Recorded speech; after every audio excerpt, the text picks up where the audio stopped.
All right, the number 1001 is the product. So remember, product means multiplication, the answer to a multiplication problem, of the prime numbers 7, 11, and 13.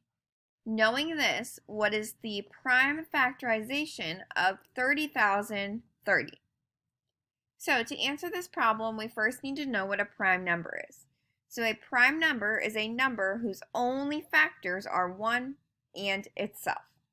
So just from knowing the definition of prime numbers, we can cross off some answers that we know are not going to be right.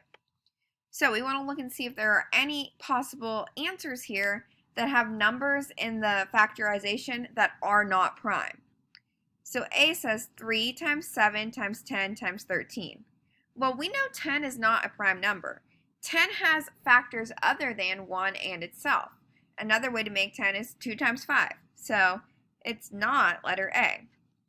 Letter B, we have 30 times 7 times 11 times 13. 7, 11, and 13 are all good, but 30, again, not a prime number, so that is not the correct answer. Letter C, 2 times 5 times 7 times 11 times 13. Those are all prime numbers, so that's a potential answer, because for each of those numbers, the only factors are 1 and itself. D, 3, 7, 10, not a prime number, so we know the answer can't be D. And then letter E is 2 times 3 times 5 times 7 times 11 times 13.